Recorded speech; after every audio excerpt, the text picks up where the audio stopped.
Very good morning all of you. 5 minute की इस video में हम लोग जान पाएंगे अभाज्य संख्या से रिलेटेड कितना इन्फॉर्मेशन होता है और एग्जाम में क्या क्या क्वेश्चन आता है, उसके थ्योरी क्या है, एक एक पहलू को हम लोग समझ पाएंगे। तो जो बच्चे बिगिनर्स हैं उनके लिए तो बहुत ज़्यादा इंपॉर्टेंट है ही, और जो पहले पढ़ भी चुके हैं उनके लिए बहुत ज़्यादा इंपॉर्टेंट है, क्योंकि इसमें सारा इन्फॉर्मेशन हमने आपको दे दिया है। तो देखिए, अभाज्य संख्या या इसको इंग्लिश में प्राइम नंबर बोलते हैं या रूढ़ संख्या भी हिंदी में बोलते हैं। अभाज्य संख्या होता क्या? तो बचपन में पहाड़ा की अगर बात करें तो अभाज्य संख्या की परिभाषा था स्वयं से कटे और एक से कटे। ये घिसा पीटा एक परिभाषा है जो बहुत ज़्यादा इंपॉर्टेंट है। स्वयं से कटे और किससे कटे? एक से कटे या विभाजित हो। हम बोलेंगे सर स्वयं एक गुणनखंड हो जाएगा किसी भी संख्या का और एक से विभाजित होगा तो एक गुणनखंड हो जाएगा। इसका मतलब हम दूसरा परिभाषा ये भी लिख सकते हैं कि अभाज्य संख्या वैसी संख्याएं हैं जिसके केवल और केवल 2 फैक्टर हो या 2 गुणनखंड हो। बहुत सारे बच्चे को समझ में नहीं आ सकता है ना। आई मतलब इटसेल्फ लिखते हैं, इटसेल्फ, और दूसरा जो गुणनखंड होगा एक। अब बोलेंगे सर एग्जाम्पल के लिए अगर हम कोई भी संख्या मान लें 7, तो 7 केवल और केवल विभाजित होगा 1 से या 7 से विभाजित होगा। इसको आप 2 × 3.5 नहीं लिख सकते हैं। आप बोलेंगे यस, ये बात हमें समझ में आ गया। तो अभाज्य संख्या का जो रेंज है बहुत ज़्यादा है, 2 से शुरू होता है और इनफाइनाइट तक कहीं कोना में जाता है, और अभी तक लास्ट जो अभाज्य संख्या निकाला गया वो बहुत दूर है। तो उतना हम लोग को इन्फॉर्मेशन नहीं चाहिए, हमें एग्जाम के लिए क्या इंपॉर्टेंट है वो बहुत ज़्यादा महत्वपूर्ण है। तो अगर आपसे पूछा जाए कि 1 से 50 तक में कितनी अभाज्य संख्या होगी तो हम बोलेंगे सर 15। ये एक तरीके से स्टैटिक टाइप के क्वेश्चन हो गया। अगर आपसे पूछा जाए 1 से 100 तक कितनी अभाज्य संख्या होगी? 25। हालांकि आगे मैं पूरा इन चीज़ों को डिटेल में बताया हूँ, आपको वीडियो में बने रहना होगा शुरू से लेकर लास्ट तक। अब बोलेंगे यस सर। 1 से लेकर 1000 तक में बात करें तो 168 अभाज्य संख्याएं हैं। अब बोलेंगे जी हाँ। अब बोलेंगे सर अभाज्य संख्या को पहचानेंगे कैसे सर? ये बड़ा एक कष्ट है। तो देखिए, अभाज्य संख्या को पहचानने का बहुत सारा तरीका है। एक बेसिक तरीका भी है और एक शॉर्टकट तरीका भी है ना। दोनों चीज़ों को समझेंगे हम लोग। तो पहले परिभाषा के आधार पे अगर अभाज्य संख्या की बात किया जाए तो 1 से लेकर 10 तक में टोटल 4 अभाज्य संख्याएं होती है, जैसे 2, 3, 5, 7। अब 11 से लेकर 20 तक में अगर आप ध्यान से देखें तो 11, 13, 17, 19 4 अभाज्य संख्या है। फिर उसके बाद 23, 29, 31, 37, 41, 43, 47। आप बोलेंगे सर ये सब क्या लिखे हैं? तो ये हमने काउंटिंग किया है 10-10 के गैप में कितनी अभाज्य संख्या क्या होगी, है ना। 53, 59, 41, 43, 47, 61, 67, 71, 73, 79, 83, 89, 97, है ना। उसी चीज़ को हमने लिख दिया। 1 से 50 तक में हमने काउंट किया है यहाँ तक में, तो यहाँ तक में टोटल 15 अभाज्य संख्या आया, और 50 से 100 तक में अगर आगे हम गए तो 10 अभाज्य संख्या है, 25 हो गया। अच्छा, नए बच्चे को दिक्कत ये हो सकता है, सर हम पहचानेंगे कैसे सर? तो देखो, छोटा मोटा संख्या अगर रह गया, जैसे अगर हम मान लें कि 87 गुरुजी, क्योंकि जब भी ऑफलाइन क्लासरूम में पढ़ाते हैं तो इसको भी लोग अभाज्य संख्या मान लेते हैं। तो इसके लिए पहाड़ा का एक तो हेल्प होगा ही, पहाड़ा का तो एक हेल्प है ही। और दूसरा चीज कि सर ये जो पहाड़ा में अगर आ गया ये 3 × 29 है, 29 या 87, यानी कि अगर गुरुजी अगर हमें पहाड़ा पता है तो इसको हम अभाज्य संख्या के रूप में काउंट नहीं करेंगे। लेकिन क्या सर और भी कोई तरीका हो सकता है पहचानने का? हम बोले कि पहचानने का एक बेसिक तरीका भी है, और एक तरीका हुआ सेकेंड नंबर जो तरीका है उसको हम लोग बोलेंगे कि अभाज्य संख्या या तो 6m + 1 फॉर्म में होगा या 6m - 1 फॉर्म में होगा।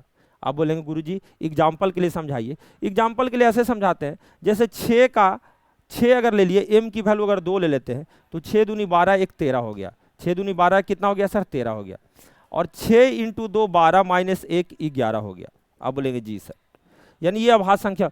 क्या सर सभी m के लिए अभाज्य संख्या होगा? हम बोले नहीं, सभी m के लिए अभाज्य संख्या नहीं होगा सर, नहीं होगा सर सभी m के लिए। अब बोले कैसे सर? जैसे एग्जाम्पल के लिए m = अगर हम 4 मान लेते हैं, m = 4 मान लेते हैं, m = क्या मान लें? 4, तो 6m 6 × 4 + -1 करते हैं तो प्लस वाला में हो गया 6 चौका 24, 1 25, है ना, और 6 चौका 24 - 1 23।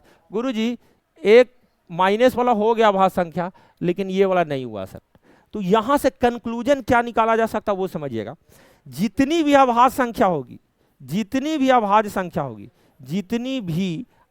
संख्या होगी, है ना, वीडियो में बने रहिएगा, आगे बहुत ज्यादा फैक्ट बताएं हम। जितनी भी अभाज्य संख्या होगी सब 6m प्लस माइनस 1 फॉर्म में होगा, 6m प्लस माइनस 1 फॉर्म में होगा, ये बात सही है। लेकिन यहां पर एक और कंडीशन जोड़ना है, 6m प्लस माइनस 1 फॉर्म वाला सभी संख्या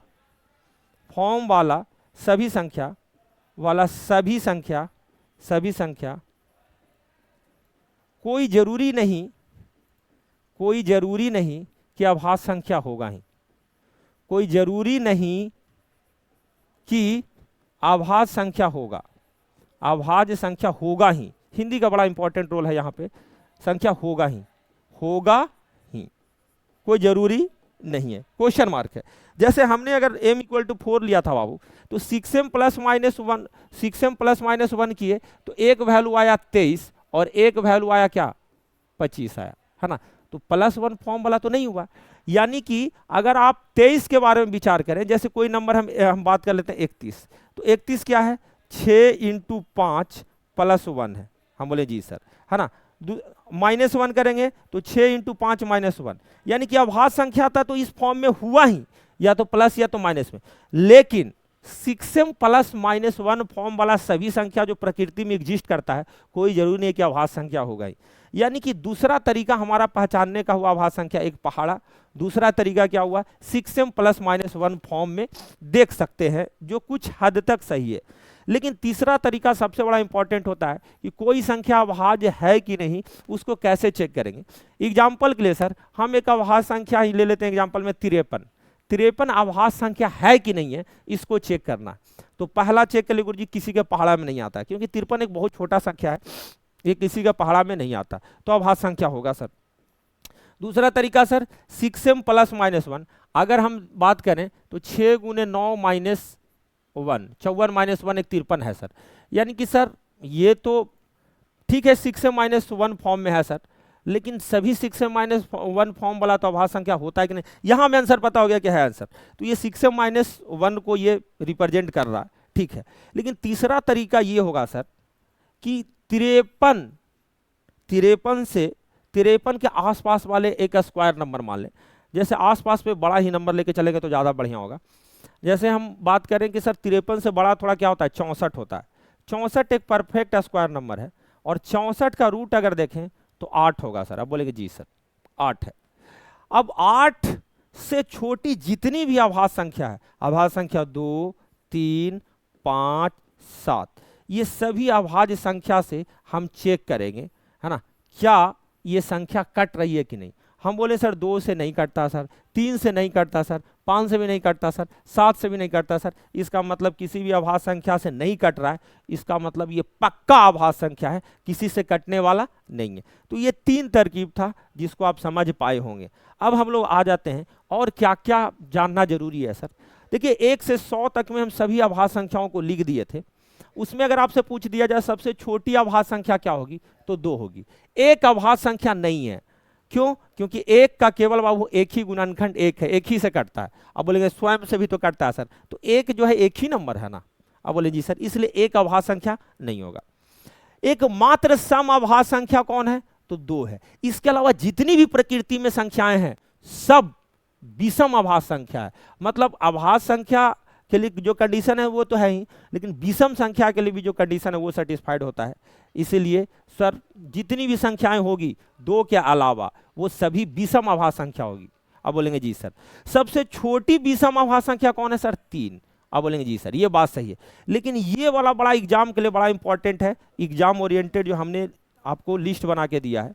क्या है कि सबसे छोटी 2 अंकों की, यहाँ अंक लिखे हैं, 2 अंकों की सबसे छोटी अभाज्य संख्या होगी जो 11 होगी, और सबसे बड़ी अभाज्य संख्या जो 2 अंक होगी वो क्या होगी 97 होगी सर। 3 अंकों की सबसे छोटी अभाज्य संख्या 101 101, और 3 अंकों की सबसे बड़ी अभाज्य संख्या 997। 4 अंकों की सबसे छोटी अभाज्य संख्या 1009, और 4 अंकों की सबसे बड़ी अभाज्य संख्या होगी 9973। अब बोलेंगे जी सर 5 अंक भी, ये दिल्ली पुलिस के एग्जाम में पूछा गया है ना। 5 अंकों की जो सबसे छोटी अभाज्य संख्या होगी 1 पे 3 शून्य 7, और 5 अंकों की सबसे बड़ी अभाज्य संख्या होगी 4 बार 9 1। अब सर याद करने का ट्रिक सर समझ में आ नहीं रहा, तो देखिए 4 5 वाला में कन्फ्यूजन होता है, तो अब इसमें हम आपको याद करवा सकते हैं कि आप ध्यान रखना कि गुरुजी यहाँ पे एक 0 तो बढ़ेगा ही 5 अंक के चलते, लेकिन 2 कम हो जाएगा सर, है ना। ये थोड़ा सा रिलेट करके आप अपने हिसाब से याद रख सकते हो, तो बड़ा इंपॉर्टेंट है। अच्छा, इससे रिलेटेड एक बिहार नहीं, एक फॉरेस्टर एग्जाम किसी भी स्टेट का होगा, उसमें आया होगा कि सभी अभाज्य संख्या का योगफल, सभी अभाज्य संख्याओं का योगफल, सभी अभाज्य संख्या का योगफल x है, जबकि विषम अभाज्य संख्याओं का अंतर y है। सभी विषम अभाज्य संख्याओं का अंतर क्या है? y है। तो आपसे पूछा गया था कि दोनों का अंतर क्या होगा, दोनों का अंतर क्या होगा? सभी अभाज्य संख्याओं का योगफल x है और विषम अभाज्य संख्याओं का योगफल क्या है? y। तो अंतर क्या होगा? तो हम बोलेंगे सर सभी जब अभाज्य संख्या लेंगे तो ये सेट बनेगा 2 3 5 ऐसे करते हुए सर, है ना, डॉट डॉट डॉट। लेकिन सभी विषम अभाज्य संख्याओं का योगफल लीजिएगा तो विषम में तो 2 रहेगा नहीं सर, 3 5 7 ऐसे करते हुए रहेगा सर। और जब माइनस करेंगे सर, क्योंकि माइनस ही पूछा था, तो सब कुछ कैंसिल हो जाएगा सिवाय 2 का, यानी x माइनस वाई का जो वैल्यू था वो 2 था, x माइनस वाई का वैल्यू क्या था? 2 था। अब बोलेंगे जी सर और भी अभाज्य संख्या के बारे में बताया सर। एक मिरर प्राइम नंबर होता है जिसको आप बोल सकते हैं मिरर अभाज्य संख्या। इसका मतलब क्या होता है सर? तो मिरर वाला का मतलब ये होता है बाबू कि जैसे अगर हम यहाँ पे ऐनक लगा दें, यहाँ पे ऐनक लगा दें, तो आपको ऐनक लगाने में रीजनिंग के अकॉर्डिंग तो वैसे उल्टा दिखना चाहिए, है ना। तो यहाँ पर भी अगर आप देखें ध्यान से, अगर इसको देखें तो ये जो डिजिट है इकाई वाला दहाई में चल जाता है, दहाई वाला इकाई में चल जाता है। जैसे 13 का जस्ट उल्टा 31, डिजिट चेंज हो गया। 17 का उल्टा 71, 37 का उल्टा 73 और 79 का उल्टा 97। यानी कि ऐसी पेयर में अगर पूछा जाएगा तो 4 है, लेकिन टोटल कितने मिरर प्राइम नंबर है? तो 8 है सर। लेकिन इत्तेफाक ये है कि एक ट्विन प्राइम नंबर दिया गया, कैटेगराइज किया गया। ट्विन प्राइम नंबर को जुड़वा अभाज्य संख्या बोलते हैं, ये भी 8 ही है। अब बोलेंगे सर इसमें 8 पेयर है, इसमें 4 पेयर था, इसमें 8 पेयर है सर। इसमें 4 पेयर, लेकिन इसमें कितना पेयर? 8 पेयर। लेकिन इसका डिफिनीशन क्या होता है सर? डिफिनीशन ये है जुड़वा अभाज्य संख्या का, वैसी 2 अभाज्य संख्या का ग्रुप जिसमें अंतर 2 का हो। अंतर किसका हो? 2 का हो। हम बोलेंगे सर 3 और 5 के बीच में गैप 2 का है, 5 7 में गैप 2 का है, 11 13 में गैप 2 का है, 29 31 में गैप 2 का है, 41 43 में गैप 2 का है, 59 61 में गैप 2 का है। ये टोटल कितना पेयर हो गया? 8 पेयर। इसको आपको देख के रखने की जरूरत है। अब बोलेंगे सर इसके बाद क्या है सर? इसके बाद प्राइम नंबर इन एपी, मतलब प्राइम नंबर कौन सा ग्रुप है प्राइम नंबर का जो समांतर श्रेणी में है। समांतर श्रेणी क्या होता है? वैसी संख्याएं जिनके बीच में गैप सेम हो। गैप क्या हो? सेम। तो केवल जो प्राइम नंबर में जो एपी वाला सीरीज है, समांतर श्रेणी वाला जो है, आपका यही इतना नंबर मिलता है। शुरुआत होता है 5 से, फिर 11, 11 के बाद 17, 17 के बाद 23, 23 के बाद 29, और सब में गैप देखेंगे तो 6-6 का गैप है। कितना गैप है? 6-6 का गैप। अब बोलेंगे सर और भी कुछ सर, और भी कुछ ये है कि पहला 9 अभाज्य संख्याओं का औसत 100 होता है, जो बड़ा खूबसूरत नंबर है ना। आप याद रख सकते हैं क्योंकि बहुत बार एग्जाम में जो है प्रथम 12 अभाज्य संख्या पूछा है, प्रथम 15 पूछा है, प्रथम 10 पूछा है। तो 9 तक का अगर पता रहेगा, है ना, तो आगे चीजें आपके लिए आसान होगी। 9 प्राइम नंबर कौन कौन है जो शुरुआत से हमने आपको बता दिया।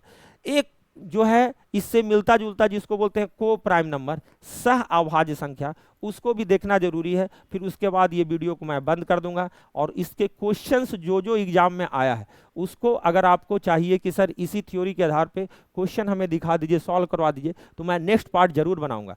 सह अभाज्य संख्या का डिफिनीशन ये होता है कि वैसी संख्या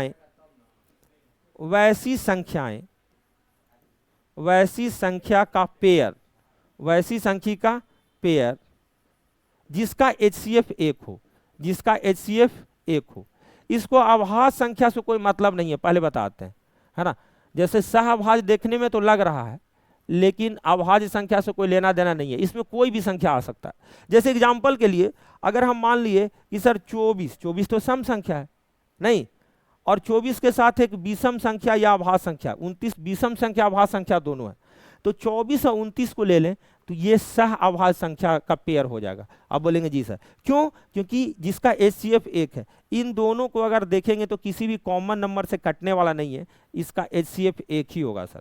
अब बोलेंगे सर दोनों अगर ऑड नंबर ले लिया जाए तो हम बोले 5 और 9 ले लो। 5 और 9 में एक विषम संख्या है और ये भी विषम संख्या साथ साथ आभाज्य संख्या भी है, तो इसका आभाज्य संख्या से कोई मतलब नहीं, संख्या कुछ भी हो सकता है, केवल HCF 1 होना चाहिए, केवल HCF क्या होना चाहिए, 1 होना चाहिए। तो ये था आज के लिए आभाज्य संख्या पे एक छोटा सा वीडियो। आपको कैसा लगा आप हमें कमेंट करके बता सकते हैं। Thank you so much, bye bye, take care.